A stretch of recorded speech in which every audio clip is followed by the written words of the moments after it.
ರಾಯನ ರಸಿಯ ಹಿಡಿದೆಳೆವರಿಪುರಾಯ ದಳವನು ಮುರಿದು ಫಲುಗುಣವಾಯುಜರು ಪರಿಭವಿಸಿ ಬಿಟ್ಟರು. ಕಲಿಜಯದ್ರಥನ ರಾಯನ ರಸಿಯ ಹಿಡಿದೆಳೆವ ರಿಪುರಾಯ ದಳವನು ಮುರಿದು ಫಲುಗುಣವಾಯುಜರು ಪರಿಭವಿಸಿ ಬಿಟ್ಟರು. ಕಲಿಜಯದ್ರಥನ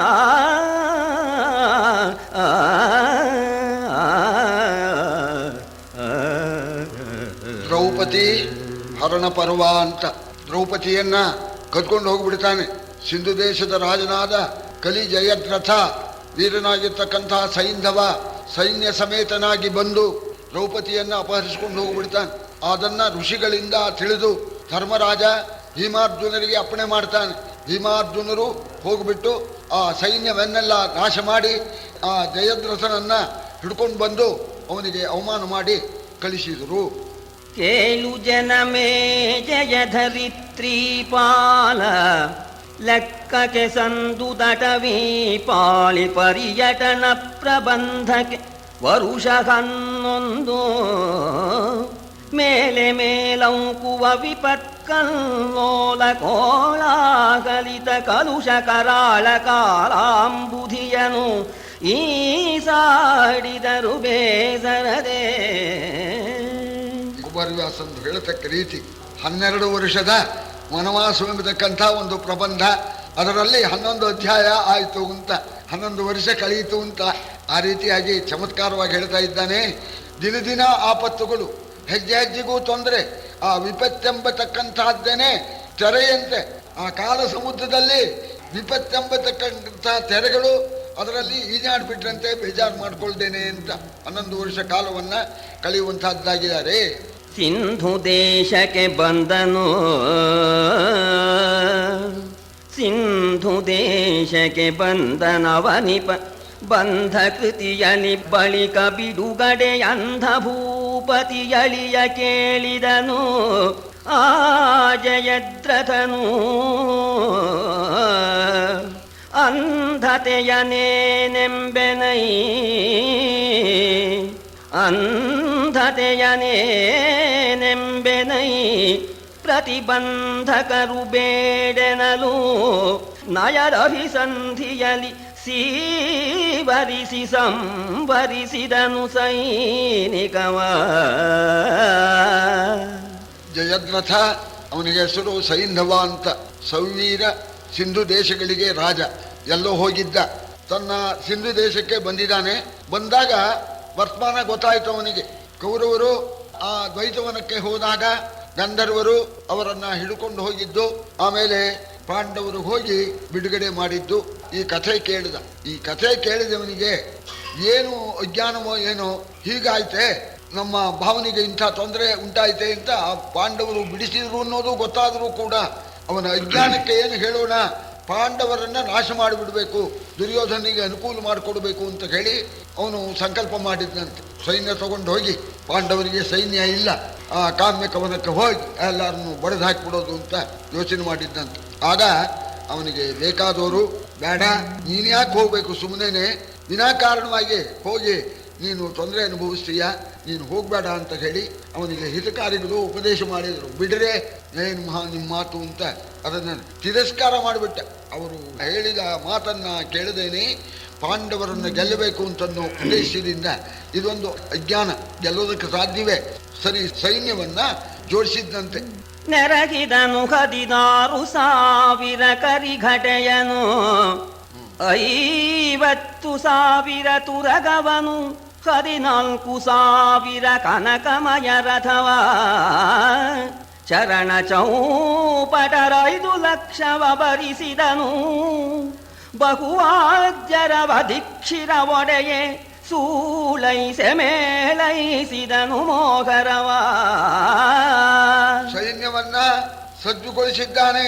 16,000 ಆನೆಗಳಂತೆ ಮತ್ತು 50,000 ಈ ಕುದುರೆ ಸೈನ್ಯ ಮತ್ತು 14,000 ರಥಿಕರು, 1,00,000 ಕಾಲಾಳುಗಳು. ಇಂಥ ಸೈನ್ಯವನ್ನ ಜೋಡಿಸಿದ್ದಾನೆ. ಜೋಡಿಸಿಬಿಟ್ಟು ಪಾಂಡವರನ್ನ ಎದುರಿಸಬೇಕು ಅಂತ ಸಂಕಲ್ಪ ಮಾಡಿದ್ದಾನೆ. ಆಗ ಈ ಸೈಂಧವನ ಆಸ್ಥಾನದಲ್ಲಿ ಇರ್ತಕ್ಕಂಥ ಜೋಯಿಸರುಗಳು ಬಂದು ಹೇಳಿದ್ರಂತೆ, ಮುಂದೆ ಹೀಗೆ ಆಗತ್ತೆ. ಈಗಿನ ಈ ಕುಂಡಲಿ ನೋಡಿದರೆ ಏನಿದೆ ನಿನ್ನ ಜಾತಕದಲ್ಲಿ? ಜೀಯ ಭಾಸ್ಕರ ಭೌಮರ ಶುಭಸ್ಥಾಯಿಗಳು, ಗುರುಮಂದರಭಿಭವದಾಯಿಗಳು, ವಿಪರೀತ ದೆಸೆ ಬುಧ ಶುಕ್ರ ರಾಹುಗಳ, ಯಾಯಿಗಳಿಗಪಜಯ ನಿವಾಸ ಸ್ಥಾಯಿಗೊಳ್ಳಿತು ಚಿತ್ತ ಬಿಸಿಯನೆ, ಜೋಯಿಸರ ಜವಿಬಲೆಗೆ ಸಿಲುಕೆನು ಎನ್ನುತ್ತ ಹೊರವಂಟ. ಸ್ವಾಮಿ, ಈಗಿನ ಮುಹೂರ್ತ ಹೇಗಿದೆ ಅಂತಂದ್ರೆ ಸೂರ್ಯ ಅಂಗಾರಕ ಇವರು ಅಶುಭ ಸ್ಥಾನದಲ್ಲಿದ್ದಾರೆ. ಮತ್ತೋನು ಗುರು ಮಂಡ, ಗುರು ಶನಿಗಳು ಇವರು ಈ ಪರಾಭವನ್ನ ಉಂಟು ಮಾಡತಕ್ಕಂಥವರಾಗಿದ್ದಾರೆ. ಬುಧ ಶುಕ್ರ ರಾಹುಗಳು ಇವರೆಲ್ಲ ವಿಪರೀತರಾಗಿಬಿಟ್ಟಿದ್ದಾರೆ, ವಕ್ರಗತಿಯಲ್ಲಿ ಹೋಗ್ತಾ ಇದ್ದಾರೆ. ಇದರ ಪರಿಣಾಮ ಏನು ಅಂದ್ರೆ ಸ್ಥಾಯಿಗಳಿಗೆ, ಯಾರು ತಮ್ಮ ಸ್ಥಳದಲ್ಲೇ ಇರ್ತಾರೋ ಅವರಿಗೆ ಜಯ, ಸ್ಥಳ ಬಿಟ್ಟು ಹೋಗ್ತಕ್ಕಂಥವರಿಗೆ ಪರಾಜಯ ಅಂತ ಈ ಮುಹೂರ್ತ ಹೇಳ್ತಾ ಇದೆ. ಸ್ವಾಮಿ, ಈ ಮುಹೂರ್ತದಲ್ಲಿ ಹೊರಡಬೇಡಿ. ಈ ಮುಹೂರ್ತ ಹೋದೋರು ಸೋಲ್ತಾರೆ, ಸ್ಥಳದಲ್ಲಿ ಇದ್ದವರಿಗೆ ಏನ್ ತೊಂದರೆ ಇಲ್ಲ ಅಂತಂದಾಗ, ಬಿಡ್ರಿ ನಿಮ್ಮ ಮಾತಿನ ಬಲಿಗೆ ನಾನು ಸಿಗ್ತಕ್ಕಂಥವನು ಅಲ್ಲ ಅಂತ ಹೇಳಿ ಹೊರಟೇ ಬಿಟ್ಟ. ಹೊರಟು ಬಿಡೋಣ, ಇದು ಜೋಯಿಸಿರದ್ದಾಯ್ತಲ್ಲ. ಇನ್ನು ಶಕನ ದುಶ್ಶಕನವೂ ಆಯ್ತಂತೆ. ಉರಿ ಹೊಗೆಯ ದಿಕ್ಕಿನಲ್ಲಿ ಹಕ್ಕಿಗಳೊರಳಿದವು, ಗೋಮಾಯುರವಬ್ಬರಿಸಿದುದು ದೆಸೆ ದೆಸೆಗಳಲ್ಲಿ ಸೂಚಿಸಿತು ರಣ ಭಯವ. ದುರುಳನದ ಕೈಕೊಂಬನೆ, ದುರುಳನದ ಕೈಕೊಂಬನೆ, ಕುರು ನರಪತಿಯ ತತ್ಸಂಪ್ರದಾಯದ ಗರುಡಿಕಾರನಲ, ಚತುಷ್ಟಯ ದುಷ್ಟ ಮಂತ್ರಿಗಳ.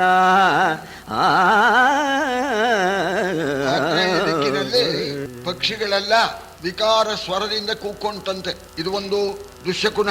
ಆ ನರಿ ಇದೆಯಲ್ಲ, ರಥದ ಮುಂದೆ ಬಂದುಬಿಟ್ಟು ಓಡಾಡ್ಬಿಡ್ತಂತೆ, ಊಳಿಬಿಡ್ತಂತೆ ನರಿಗಳು. ಇಂಥದ್ದಾದ್ರೂ ಕೂಡ ದುಷ್ಟ ಅವ, ಅದನ್ನೆಲ್ಲ ಲಕ್ಷಿಸಲಿಲ್ಲ, ನಮ್ಮನ್ನೇನು ಮಾಡೀತು ಅಂತ.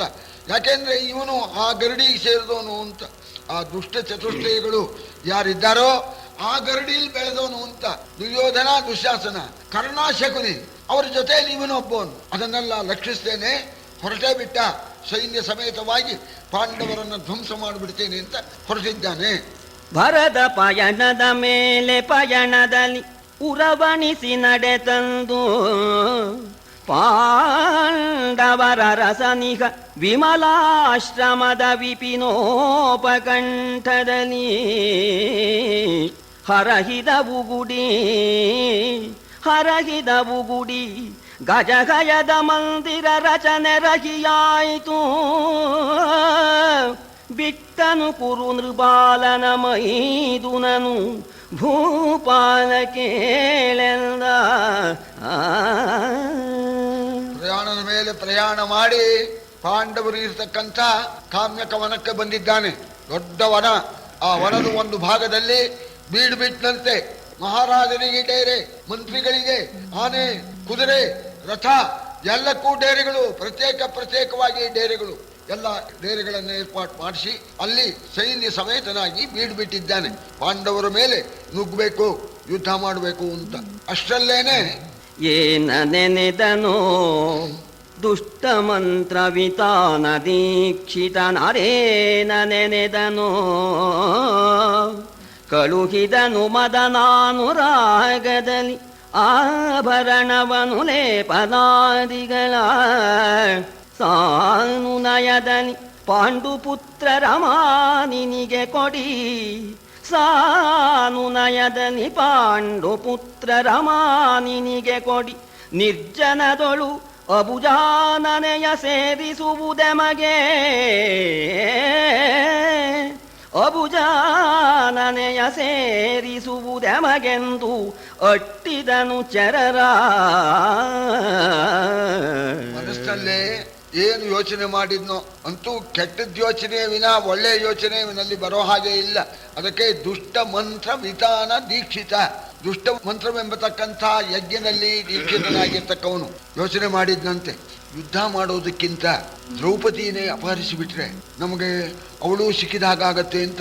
ಆ ದ್ರೌಪದಿಯ ಸೌಂದರ್ಯ ಜ್ಞಾಪಕಕ್ಕೆ ಬಂದ್ಬಿಡ್ತು. ಅವಳಲ್ಲಿ ಇವನಿಗೆ ಕಾಮ ಉಂಟಾಯ್ತು. ದ್ರೌಪದಿನೂ ಅಪಹರಿಸಿಬಿಟ್ರೆ ಸರಿ, ಪಾಂಡವರು ತಾನಾಗೆ ನಾಶವಾಗ್ತಾರೆ. ಈ ಯುದ್ಧದ ಪ್ರಸಂಗವೇ ಬೇಡ. ಪಾಪ ಓದಾಡ್ತಾ ಇದ್ದಾಳೆ ಕಾಡಿನಲ್ಲಿ, ನನ್ನನ್ನ ಅವಳು ಒಲ್ದೇ ಬಿಡ್ತಾಳೆ, ಅವಳನ್ನ ಹೊಲಸೋದಕ್ಕೆ ಒಳ್ಳೆ ಬುದ್ಧಿವಂತಿಕೆ ಮಾಡೋಣ ಅಂತ ಹೇಳಿ ಏನ್ ಮಾಡಿದ್ದಾನೆ, ಅನೇಕ ವಿಧವಾಗಿರ್ತಕ್ಕಂತಹ ಪಟ್ಟೆ ಪೀತಾಂಬರಗಳು, ಆಭರಣಗಳು, ಗಂಧ ಸಾಮಗ್ರಿ, ಈ ಫಲಾದಿಗಳು ಇವುಗಳನ್ನೆಲ್ಲ ಜೋಡಿಸಿಬಿಟ್ಟು ತನಗೆ ಆಪ್ತರಾದ ದೂತರನ್ನು ಕರೆದು, ನೀವು ಇದೆಲ್ಲ ತಗೊಂಡೋಗಿ ಆ ಪಾಂಡವರ ರಾಣಿ ದ್ರೌಪದಿಗೆ ಕೊಡಬೇಕು. ಆ ಕೊಡಬೇಕಾದ್ರೆ ಪಾಂಡವರು ಇರಬಾರ್ದು, ಯಾರೂ ಇರಬಾರ್ದು, ಯಾರೂ ಇಲ್ಲದ ಸಂದರ್ಭದಲ್ಲಿ ಹೋಗಿ ಕೊಟ್ಬಿಟ್ಟು ಸ್ವಲ್ಪ ನಮ್ಮ ವಿಷಯನ, ನಮ್ಮ ವೈಭವ ಏನಿದೆಯೋ ಅದನ್ನ ಸ್ವಲ್ಪ ಸಮಾಧಾನದಿಂದ ಹೇಳಿ ಅವಳಿಗೆ ನನ್ನಲ್ಲಿ ಅನುರಾಗ ಉಂಟಾಗೋ ಹಾಗೆ ಮಾಡಿ ನಿಮ್ಗೆ ಬೇಕಾದದ್ದು ಕೊಡ್ತೇನೆ ಅಂತ ಹೇಳಿ ಅವ್ರ ಹತ್ರ ಕಣ್ಣಕ್ಕೆ ಗಟ್ಲೆ ಕಳಿಸ್ಬಿಟ್ಟಂತೆ. ಕಳಿಸೋಣ, ಅವರಂದ್ರು ನಮ್ಗೆ ದುಡ್ಡು ಸಿಗುತ್ತಲ್ಲ ತಗೊಂಡ್ಬಿಡೋಣ ಅಂದ್ರು. ಅವರು ಈ ಸೈನ್ಯವು ಕೊಟ್ಟಿರ್ತಕ್ಕಂಥದ್ದನ್ನೆಲ್ಲ ತಗೊಂಡವರು ಯಾರೂ ಇಲ್ದಾಗ ಹೋಗಿ ಕೊಡಿ ಅಂತ ತಾನೇ ಹೇಳಿದ್ರು. ಪಾಂಡವರು ಇರಬಾರ್ದು, ಯಾರೂ ಇರಬಾರ್ದು, ಆವಾಗ ಕೊಡಬೇಕು, ಅವಳಿಗೆ ನಮ್ಮ ಮೇಲೆ ಪ್ರೀತಿ ಆಗೋ ಹಾಗೆ ಮಾತಾಡಬೇಕು. ಅದಕ್ಕೋಸ್ಕರ ಇವರು ಕಾಯ್ಬೇಕಾಯ್ತು. ಎಲ್ಲ ಓಡಾಡ್ತಾ ಇದ್ದಾರೆ ಪಾಂಡವರ ಪರ್ಣಶಾಲೆ ಹತ್ರ, ಅನೇಕ ಋಷಿಗಳು ಎಲ್ಲ ಓಡಾಡ್ತಾ ಇದ್ದಾರೆ, ಪಾಂಡವರು ಓಡಾಡ್ತಾ ಇದ್ದಾರೆ. ಆದ್ರಿಂದ ಇವರೇನ್ ಮಾಡಿದ್ರು,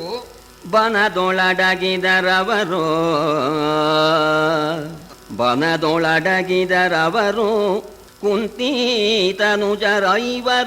ಬೇಂಟೆಯಾಡಲು ನೆನೆದು ಧೌಮ್ಯನನು ಅಬುಜಮುಖಿಯ ಆಶ್ರಮದ ಕಾಹಿನಲಿ ಮುನಿ ಜನಂಗಳ ನಿಲ್ಲಿಸಿ ಕೊಂಡರು ಧನುವ ಬೆಂಬತ್ತಳಿಕೆಗಳ ನೃಪಜನಲಲಾಮರು ಬನಬನದೊಳರಸಿದರು ಮೃಗ ಕುಲವ. ಒಬ್ಬರಿಗೂ ಗೊತ್ತಾಗದ ಹಾಗೆ ಈ ಸೈನ್ಯವನ್ನು ದೂತರು ಅಡ್ಕೊಂಡ್ಬಿಟ್ಟಿದ್ದಾರೆ. ಸರಿ, ಇವರು ಆಡ್ಕೊಂಡಿರೋರು ಪಾಪ ಪಾಂಡವರಿಗೆ ಏನು ಗೊತ್ತು, ಅವರು ಬೇಟೆ ಆಡಬೇಕು ಅಂತ ಹೇಳಿ 5 ಜನವೂ ಕೂಡ ಹೊರಟ್ಬಿಟ್ರಂತೆ. ಸರಿ, ಹೊರಟಾಗ ಧೌಮ್ಯರಿಗೆ ಪ್ರಾರ್ಥನೆ ಮಾಡಿದ್ರಂತೆ, ಸ್ವಾಮಿ ಬೇಟೆಗೆ ಹೋಗ್ತಾ ಇದ್ದೇವೆ, ದ್ರೌಪದಿ ಒಬ್ಬಳೇ ಇದ್ದಾಳೆ, ಸ್ವಲ್ಪ ಅವಳ ರಕ್ಷಣೆ ನೋಡ್ಕೋಬೇಕು ನೀವು ಅಂತ ಧೌಮ್ಯರಿಗೆ ಪ್ರಾರ್ಥನೆ ಮಾಡಿ ಅಲ್ಲಿರ್ತಕ್ಕಂಥ ಋಷಿಗಳಿಗೆ ನಮ್ಮ ಆಶ್ರಮ ಸ್ವಲ್ಪ ನಿಗಾ ಇರಲಿ ಅಂಥೇಳಿ ಹೇಳಿಬಿಟ್ಟು ಬಿಲ್ಲು ಬಾಣಗಳನ್ನು ತೆಗೆದುಕೊಂಡವರಾಗಿ ಪಾಂಡವರು ಬೇಟೆಗೋಸ್ಕರ ಹೋಗ್ಬಿಟ್ರು. ಪೂರ್ವ ದಿಕ್ಕಿಗೂ ಒಬ್ರು, ಪಶ್ಚಿಮ ದಿಕ್ಕಕ್ಕೊಬ್ರು, ದಕ್ಷಿಣಕ್ಕಿಬ್ರು ನಕುಲ ಸಹದೇವರು, ಹೀಗೆ 4 ದಿಕ್ಕಿಗೆ ಬೇಟೆಗೆ ಹೋಗ್ಬಿಟ್ಟಿದ್ದಾರೆ. ಇವರು ನೋಡಿದ್ರು, ಓ ಈಗ ಯಾರು ಇಲ್ಲ ಅನ್ನೋದನ್ನ ಈ ಅಡ್ಕೊಂಡಿರ್ತಕ್ಕಂಥ ದೂತರು ತಿಳ್ಕೊಂಡ್ಬಿಟ್ಟು ಹೋದರವರತ್ತಲೋ ವಿಕಾರ ವಿನೋದಶೀಲನ ಶಿಷ್ಟರುಬ್ಬಟೆ ಬೀದಿವರಿದುದೋ ಪರ್ಣಶಾಲೆಗೆ ಬಂದರಂಗನೆಯ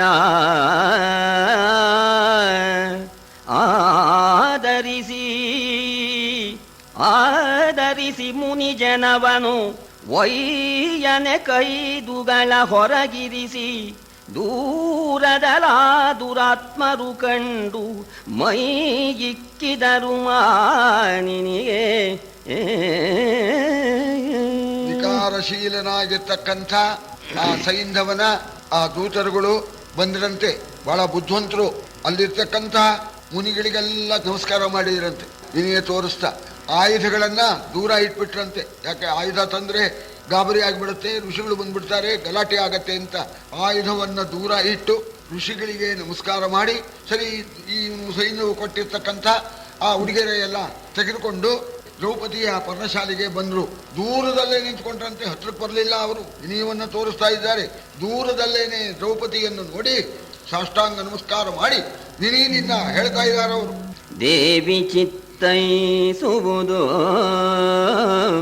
ನಿಮ್ಮಯ ಭಾವ ಕೌರವ ನೃಪನ ಮೈದುನ ಭಾವಿಸನು ದುಸ್ಸಳೆಯ ರಮಣನು ಕಲಿಜಯದ್ರಥನು ಈ ವಿವಿಧ ರತ್ನಾಭರಣ ಪಟ್ಟಾವಳಿಯನು ಅನುಲೇಪನಾದಿಯ ಪಾವುಡವನು ಅವಧರಿಸಬೇಕು ದೇವಿ. ಈ ವಿವಿಧ ರತ್ನಾಭರಣ ಪಟ್ಟಾವಳಿಯನು ಅನುಲೇಪನಾದಿಯ ಪಾವುಡವನು ಅವಧರಿಸಬೇಕೆಂದು ಇಳುಹಿದರು ಮುಂದೆ. ಮಹಾರಾಣಿ, ನಮ್ಮ ಪ್ರಾರ್ಥನೆಯನ್ನ ತಾವು ಲಾಲಿಸಬೇಕು. ಸರಿ, ನಿಮ್ಮ ಭಾವ ದುರ್ಯೋಧನ ಮಹಾರಾಜ ಇದಾನಲ್ಲ, ಅವನ ತಂಗಿಯ ಗಂಡ ದುಶ್ಯಲೆಯ ಗಂಡ ಜಯದ್ರಥ, ಅವನು ನಿಮಗೆ ಇದನ್ನೆಲ್ಲ ಕಳಿಸಿಕೊಟ್ಟಿದ್ದಾನೆ. ಈ ಒಡವೆಗಳು, ಈ ಪಟ್ಟೆ ಪೀತಾಂಬರಗಳು, ಈ ಗಂಧ ಸಾಮಗ್ರಿಗಳು, ಈ ಹಣ್ಣು ಹಂಪಲುಗಳು ಇವೆಲ್ಲವನ್ನೂ ಕೂಡ ತಮಗೆ ಕೊಡಬೇಕು ಅಂತ ಹೇಳಿ ಕಳಿಸಿಕೊಟ್ಟಿದ್ದಾನೆ. ತಾವು ಇದನ್ನೆಲ್ಲ ಸ್ವೀಕರಿಸಬೇಕು ಅಂತ ದೂರದಲ್ಲಿ ಸುರಿದು ಬಿಟ್ರಂತೆ. ದೂರದಲ್ಲಿ ಸುರಿದು ನಮಸ್ಕಾರ ಮಾಡಿದ್ರಂತೆ. ಅವಳೇನು ಸಾಮಾನ್ಯಳೆ ದ್ರೌಪದಿ, ಏನಿದೆಲ್ಲ ಈಗ ಹೊಸದಾಗಿ ಬಂದ್ಬಿಡ್ತಲ್ಲ ಅಂತ. 11 ವರ್ಷದ ಮೇಲೆ ನಮ್ಮ ದುರ್ಯೋಧನನ ಆ ಭಾವನೆಗೆ ಏನು ಬಂತು ಇದು, ಓಹೋ ದುರುದ್ದೇಶದಿಂದ ಇದನ್ನು ಕಳಿಸಿಕೊಟ್ಟಿದ್ದಾನೆ, ಅದಕ್ಕೋಸ್ಕರ ಯಾರೂ ಇಲ್ದಾಗ ಬಂದು ಇವರು ಕೊಡ್ತಾ ಇದ್ದಾರೆ ಅಂತ ತಿಳ್ಕೊಂಡು ಅವಳಿಗೆ ಗೊತ್ತಾಗೋದಿಲ್ವೇ, ತಿಳ್ಕೊಂಬಿಟ್ಟು ಆವಾಗ ಅವಳು ಬಹಳ ಚೆನ್ನಾಗಿ ಮಾತಾಡ್ತಾಳೆ ದ್ರೌಪದಿ. ಎಸವಳೆ ದುಸ್ಸಳೆ ಜಯದ್ರಥ ಕುಶಲನೇ,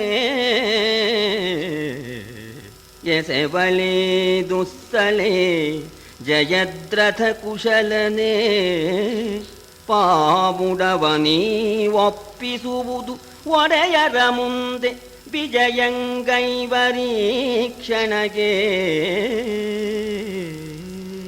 ಪಾವುಡವನೀವು ಒಪ್ಪಿಸುವುದೊಡೆಯರ ಮುಂದೆ ವಿಜಯಂಗೈವರೀಕ್ಷಣಗೆ.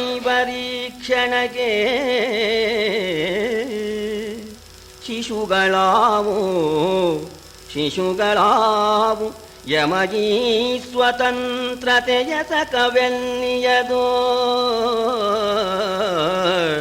ಶಿಶುಗಳಾವು ಯಮಗೀ ಸ್ವತಂತ್ರತೆಯ ಸಕವೆಲ್ಲಿಯದು. ಅಕಟ ವಸ್ತು ಪ್ರಸರವೆಮಗೆ ಕೆನುತ ನುಡಿದಳು ನಗುತ ನಳಿನಾಕ್ಷಿ. ನಗುತ ನಳಿನಾಕ್ಷಿ ನುಡಿದಳು. ಅವಳಿಗೆ ಅರ್ಥವಾಗೋದಿಲ್ವೇ, ನಗುತ್ತಾ ಹೇಳಿದ್ಲು. ಸರಿ, ನಮ್ಮ ನಾದ್ನಿ ದುಶ್ಯಲೆ ಚೆನ್ನಾಗಿದ್ದಾಳೆಯೇ? ದುಶ್ಯಲೆಯ ಪತಿಯಾದ ಜಯದ್ರಥ ಸೈಂಧವ ಕ್ಷೇಮದಿಂದ ಇದ್ದಾನೆಯೇ? ಓ, ಎಲ್ಲ ಚೆನ್ನಾಗಿದ್ದಾರೆ. ಆಗಲಿ, ನೀವು ಈ ತಂದಿರ್ತಕ್ಕಂಥ ಈ ಕಾಣಿಕೆ ಏನಿದೆಯೋ ಉಡುಗೆರೆ, ಇದೆಲ್ಲ ಯಜಮಾನರು ಭೇಟಿಗೆ ಹೋಗಿದ್ದಾರೆ. ಈಗಲೇ ಬರ್ತಾರವರು, ಈ ಕ್ಷಣ ಬರ್ತಾರೆ.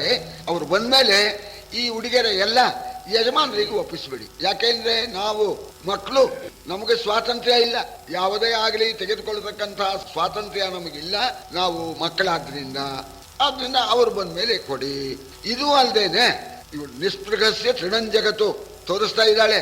ಒಡವೆ, ಪಟ್ಟೆ ಪೀತಾಂಬರ ಇದನ್ನೆಲ್ಲ ನನ್ನ ವಶ ಮಾಡ್ಕೊಳ್ಳೋದಕ್ಕೆ ಕಳಿಸಿದ್ದಾನೆ ಅವಿವೇಕಿ ನಿಮ್ಮ ಇವನು ಸೈಂಧವ ಅಂತ ಬಾಯಲ್ಲಿ ಹೇಳಿದೇನೆ. ಬಹಳ ಚೆನ್ನಾಗಿ ಹೇಳ್ತಾಳೆ ಅವಳು. ಅಲ್ಲ, ಇದೆಲ್ಲ ಯಾಕೆ ಕಳಿಸಿದ್ರು, ಇದು ಕಟ್ಕೊಂಡು ನಮಗೇನು ಅಂತ.